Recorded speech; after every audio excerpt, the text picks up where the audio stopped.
السلام علیکم، میں ہوں احمد ذوالفقار اور آپ کو اپنے یوٹیوب چینل پہ خوش آمدید کہتا ہوں۔ ناظرین، پچھلے لیکچر میں ہم نے سوشالوجی اور سوشالوجی کے سبجیکٹ میٹر کے حوالے سے بات کی تھی، لیکن آج کا ہمارا ٹاپک ہے application and utility of sociology, یعنی عمرانیات کا اطلاق اور اس کی افادیت کیا ہے۔ دیکھیں، عمرانیات ایک معاشرتی علم ہے جو معاشرتی زندگی کے مسائل کو سارٹ آؤٹ کرتا ہے، ان کے مسائل کا حل جو ہے وہ تجویز کرتا ہے، حل پیش کرتا ہے اور اس قسم کے مسائل کو سارٹ آؤٹ کرتا ہے۔ یہ علم صرف نظریات کی حد تک جو ہے وہ قائم نہیں ہے، بلکہ اس کو عملی طور پہ بھی استعمال کیا جاتا ہے اور استعمال کیا جا رہا ہے۔ آج کل کے جتنے بھی معاشرتی مسائل ہیں ان میں سوشالوجی کی ہی مدد لی جاتی ہے۔ اس کی دو بڑی اقسام ہیں جن میں ہے وہ نظریاتی عمرانیات اور اطلاقی عمرانیات۔ یہ اس کی دو بڑی اقسام ہیں، اس کے علاوہ بھی موجود ہیں لیکن دو بڑی مین اقسام یہی ہیں۔ انہی کے اندر جو ہے وہ اس کی ذیلی اقسام موجود ہیں، تھیوریٹیکل سوشالوجی اینڈ اپلیکیٹری سوشالوجی۔ نظریات کو معاشرتی و انسانی بہتری کے لیے استعمال میں لانا اطلاقی عمرانیات کہلاتا ہے۔ فار ایگزامپل دیکھیں، معاشرتی مسائل ہر معاشرے میں پائے جاتے ہیں۔ اگر ہم اس کے ایگزامپل کی بات کریں تو اس میں ہے روبری، چوری، unemployment, crimes, illiteracy, target killing, etc, یہ اس کے مسائل ہیں۔ اب دیکھیں، اس قسم کے جو مسائل ہیں ان کو دیکھنا، جانچ پڑتال کرنا، ان کا معیار چیک کرنا، تعداد معلوم کرنا، کوانٹٹی، کوالٹی، شدت، سٹینڈرڈ، یہ سب کچھ چیزیں جو ہیں وہ ایک سوشل ایکسپرٹ طے کرتا ہے، دیکھتا ہے۔ اس کے بعد جو ہے وہ مختلف قسم کے سٹیپ اپنا کر ان جیسے جو ہے وہ مسائل کی روک تھام کی جاتی ہے، ان کو جڑ سے اکھاڑ پھینکا جاتا ہے اور ان کے سدباب کے لیے اقدامات اٹھائے جاتے ہیں۔ اس میں اگر ہم سٹیپس کی بات کریں تو وہ 3 مین سٹیپس جو ہیں وہ اپنائے جاتے ہیں،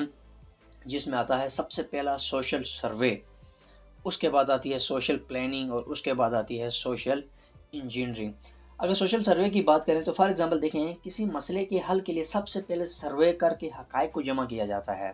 یہ یاد رکھیں۔ اور دوسرے نمبر پہ ایسا ہوتا ہے کہ اس کے بعد اس کی پلاننگ کی جاتی ہے، پھر سوشل انجینئرنگ کے ذریعے تجاویز و مشاورت کو عملی شکل دی جاتی ہے اور مسائل کا حل معلوم کیا جاتا ہے۔ فار ایگزامپل مثلا اگر ایک علاقے میں قتل و غارت جو ہے وہ زیادہ ہے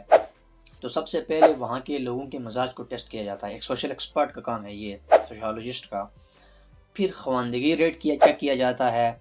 پھر علاقے کا جغرافیہ اور تعلیمی بیک گراؤنڈ چیک کیا جائے گا، اس کے بعد جرائم کو روکنے کے لیے حکومتی اقدامات کے معیار کو چیک کیا جائے گا۔ اس طرح مختلف مراحل سے گزر کر ایک مسئلے کو حل کیا جاتا ہے، بہت سے پیرامیٹرز کو دے کر ایک سوشالوجسٹ سوشل سروے کرتا ہے۔ اور جب سوشل سروے کرتا ہے تو اس کے بعد جو سیکنڈ سٹیپ ہے وہ ہے سوشل پلاننگ۔ اب پلاننگ کیسے کی جائے، اس میں ایک پورا پینل بیٹھتا ہے، پورا ایک جو ہے وہ ٹیبل ٹاک ہوتی ہے، اس کے بعد جو ہے پالیسی بنتی ہے، اسٹریٹجی بنتی ہے، اور اسٹریٹجی کو اپنا کر سوشل انجینئرنگ کی جاتی ہے۔ اب دیکھیں سوشل انجینئرنگ کیا ہے، یعنی مشاورت کے عمل کے دوران، تجاویز دینے کے عمل کے دوران اونچ نیچ کرنا، جس طرح انجینئرنگ کا جو کام ہوتا ہے، اسی طرح سوشالوجی کے اندر، پولیٹکس کے اندر بھی سوشل انجینئرنگ کی جاتی ہے، اور کرنے کے بعد ہی جو ہے وہ ایک مسئلے کو اس کے منطقی انجام تک پہنچایا جاتا ہے۔ اگر ہم سوشالوجی کی جو ہے وہ اپلیکیشن کی بات کریں تو اپلیکیشن آف سوشالوجی میں نمبر 1 جو ہے، یعنی اس کا اطلاق کہاں کہاں کیا جاتا ہے، ایجوکیشن ہے، سوشل ویلفیئر ہے، اچھا سوشل ڈیولپمنٹل پروگرامس ہیں،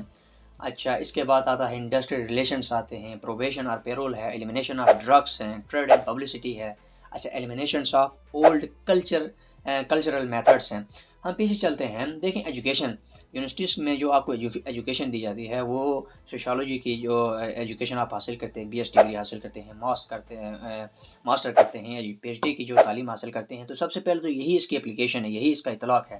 سوشالوجی کا۔ نمبر 2 ریسرچ سینٹر، دیکھیں دنیا بھر میں اس کے ریسرچ سینٹر پائے جاتے ہیں جن کو سوشل ریسرچ سینٹر بھی کہتے ہیں، لیکن ہو سکتا ہے کہ نام مختلف ہوں۔ مثال کے طور پہ پاکستان میں اس کا نام سوشل ریسرچ سینٹر ہو تو ویسٹرن ممالک میں یا مڈل ایسٹ میں یا انڈیا میں یا کسی اور کنٹری میں اس کا کوئی نام اور ہو، لیکن بیسیکلی اس کو ریسرچ سینٹر ہی کہتے ہیں۔ تو ان میں مختلف ریسرچ کی جاتی ہیں، پولیٹکس کے حوالے سے، سوشالوجی، سوشل کرائمز کے حوالے سے، سوشل ڈیفائنس کے حوالے سے، اچھا سوشل فرسٹریشن کے حوالے سے، اسی طرح زرعی جو ہے وہ ریسرچ کی جاتی ہے اجناس کے حوالے سے، بیجوں کے حوالے سے، اچھا یہ جو اس کو کہتے ہیں کھاد، کھاد کے اوپر ریسرچ کی جاتی ہے اچھی کوالٹی پیش کرنے کے لیے، اور برے طریقوں کو دفع کرنے کے لیے، ختم کرنے کے لیے، ان کے روک تھام کرنے کے لیے، یعنی بہت ساری ریسرچ یہ ریسرچ سینٹر کے اندر ہوتی ہے، اور وہ یونیورسٹی ایجوکیشن اور ریسرچ سینٹر کے درمیان ہوتی ہے، اور یہ ایجوکیشن کے اندر آتا ہے، سمجھ گئے۔ نمبر 2 جو ہے وہ سوشل ویلفیئر ہے۔ اب سوشل ویلفیئر کے اندر یہ جو سوشل ایکسپرٹس ہوتے ہیں وہ سوشالوجی کے ذریعے، سوشالوجی کے علم کے ذریعے وہ مختلف قسم کے پروگرام جو ہے وہ مرتب کرتے ہیں تاکہ اس سوسائٹی کے اندر صحت افزا ماحول پیدا کیا جائے، جو ویسٹیج آف ٹائم ہے اس کو ختم کیا جائے، اسی طرح نوجوانوں کے اندر جو ہے وہ ڈس اپوائنٹمنٹ جو ہے وہ ختم کی جائے، فرسٹریشن ختم کی جائے۔ For example wastage of time کے لیے جو ہے وہ مختلف قسم کے کھیلوں کا انعقاد کروانا ہو سکتا ہے۔ اچھا، اسی طرح کوائنس ہیں، پرانے سکوں کو جمع کرنا۔ ایک دفعہ آپ نے سنا ہوگا کہ لالٹینس کی ڈیمانڈ تھی کہ پرانی لالٹین، اس نمبر کی لالٹین ہمیں چاہیے، گورنمنٹ کی سطح پر یا این جی اوز کی سطح پر اس کو اکٹھا کیا جا رہا ہے۔ کیوں؟ اسی لیے کہ نوجوانوں کو، سوسائٹی کو ایک ایسے ڈگر پہ لگا دیا جائے، ایسے رخ پہ لگا دیا جائے کہ وہ اپنا ویسٹ، جو ٹائم ویسٹ کر رہے ہیں اس کو ختم کر کے ایک سوشل ویلفیئر کے اندر آئیں، اور سوشل ایکٹیویٹی کو اپنا کر سوشل ویلفیئر میں اپنا کردار ادا کریں۔ اسی طرح سپورٹس پروگرام ہوتے ہیں، یعنی کہ ضلعی سطح پر، صوبائی سطح پر یہ کھیلوں کا انعقاد ہوتا ہے، تو گورنمنٹ کو اس سے کیا فائدہ ہوتا ہے؟ کچھ بھی فائدہ نہیں ہوتا ہے، لیکن وہ کیوں کرتے ہیں؟ وہ اس لیے کرتے ہیں کہ ایک تو پبلسٹی ہو جائے، نمبر 2 جو ہے وہ پی آر یعنی پبلک ریلیشنز، جو گورنمنٹ کا ادارہ ہوتا ہے وہ عوام اور اپنے ادارے کے درمیان ایک ریلیشن قائم کرنا چاہتا ہے، اس ریلیشن کو قائم کرنے کے لیے support programme is the tool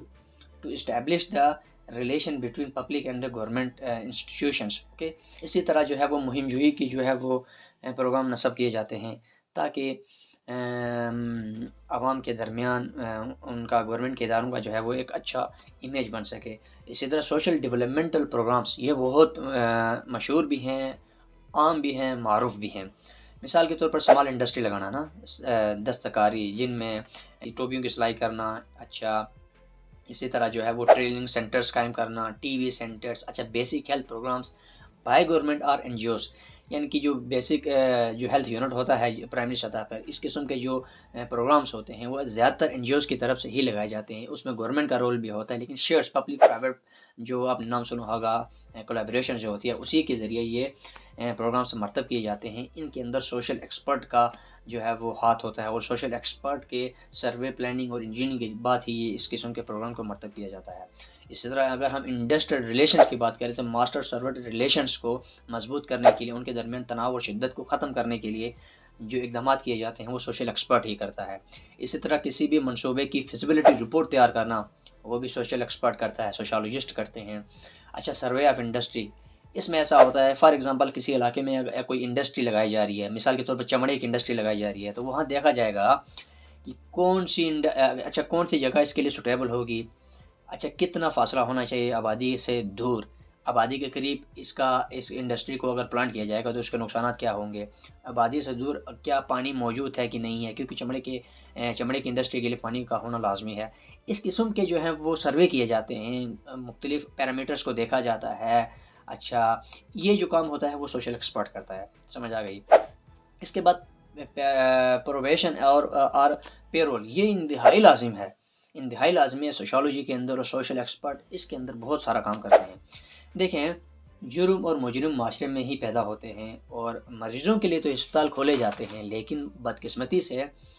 معاشرتی اور نفسیاتی مریضوں کے لیے اسپتال نہیں کھولے جاتے، اور نہ ہی پاکستان میں ایسا کوئی نظام موجود ہے۔ ویسٹرن کنٹریز میں اس قسم کا نظام موجود ہے، اور وہاں ان مریضوں کی دیکھ بھال کی جاتی ہے، ان مریضوں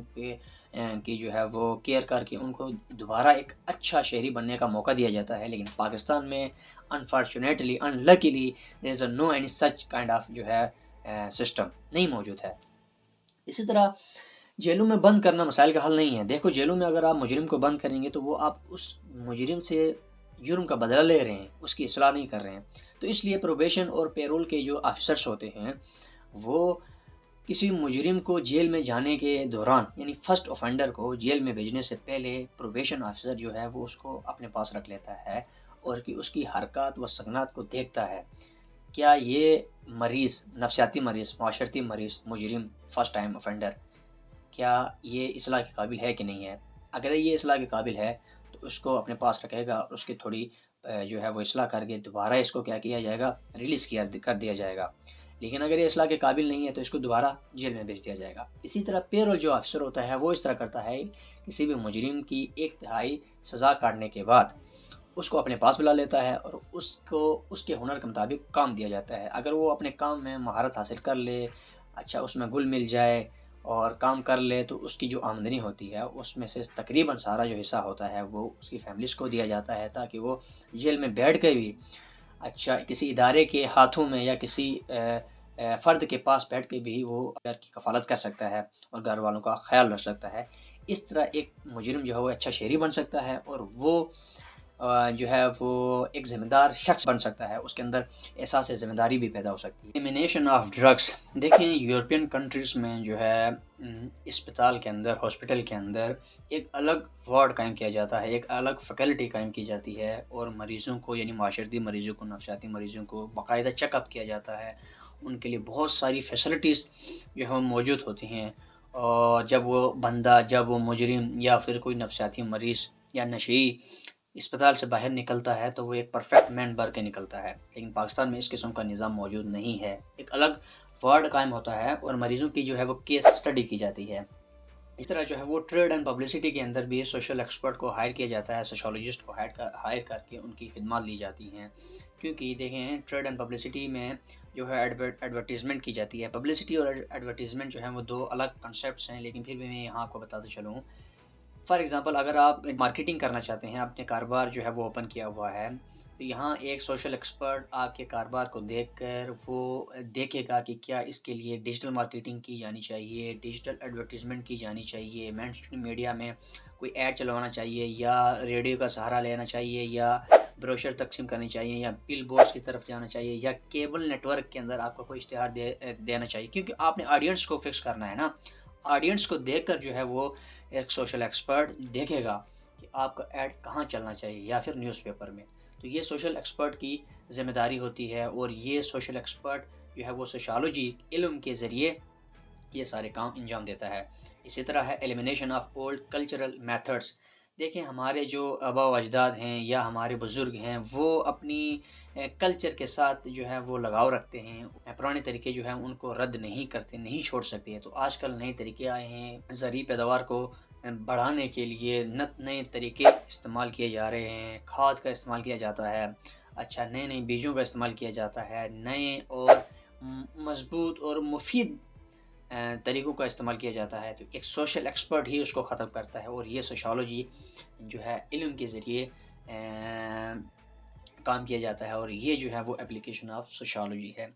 تو ناظرین، آج کا ہمارا جو ٹاپک ہے وہ یہیں تک تھا۔ نیکسٹ ویڈیو میں ملتے ہیں، تب تک کے لیے اپنے میزبان احمد ذوالفقار کو اجازت دیجیے۔ اللہ حافظ۔